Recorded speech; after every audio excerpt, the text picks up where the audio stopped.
Assalamualaikum warahmatullahi wabarakatuh. Good morning everyone. So today we are going to learn about part of speech.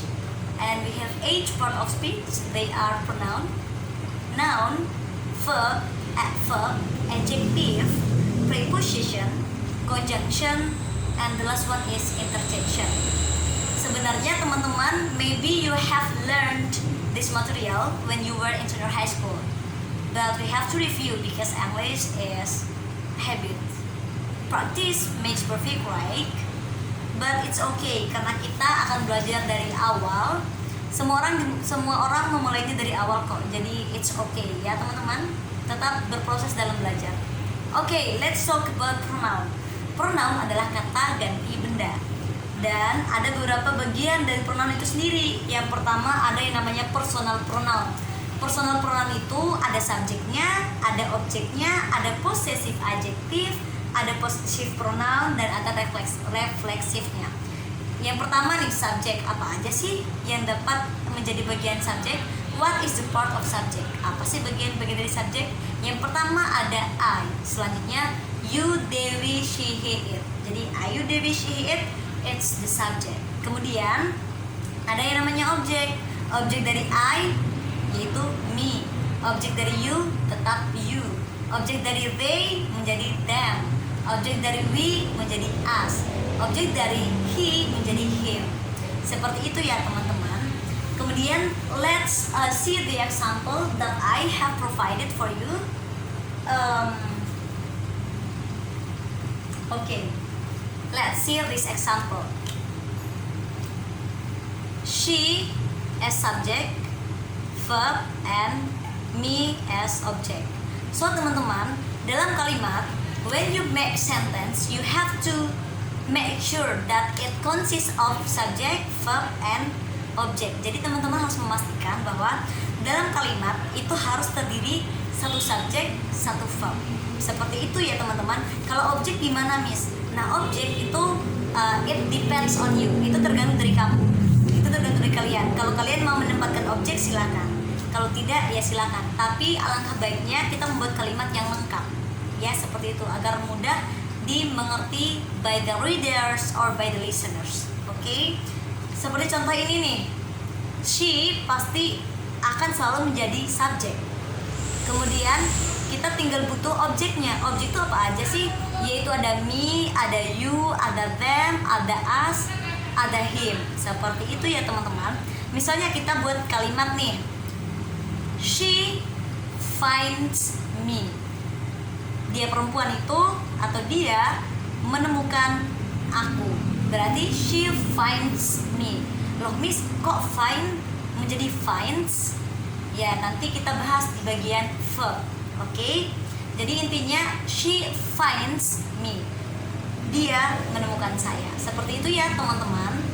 Kemudian let's look another example. Contoh lain nih. Ada kalimat seperti ini. He and her.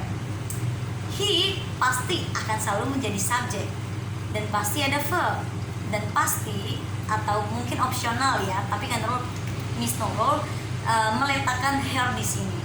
Misalnya nih, he loves her. Laki-laki itu mencintai perempuan itu. Seperti itu ya teman-teman.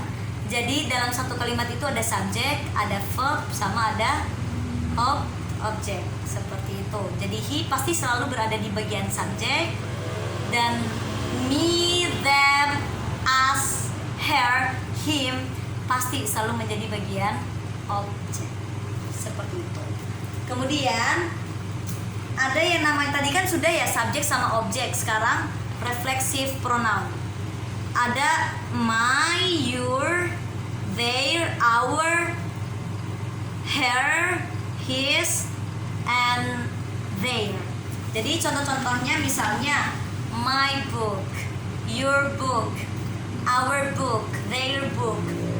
It must be followed by noun. Jadi kata-kata my, your, their, our, dan lain-lain pasti selalu diikuti oleh noun. Dan wajib hukumnya diikuti oleh noun. Begitu ya teman-teman. Misalnya nih, let's look the example.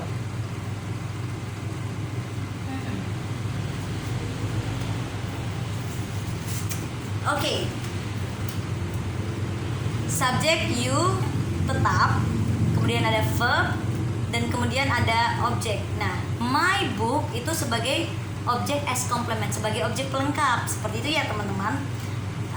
My pasti selalu diikuti oleh noun. Begitupun dengan your, their, our, pasti it must be followed by noun. Pasti selalu diikuti oleh noun ya teman-teman. Seperti itu. Kemudian contoh lain. Nah, they ada your novel. Misalnya nih kita letakkan kalimatnya, they like your novel. Mereka suka novel kamu. Jadi they akan tetap menjadi subjek.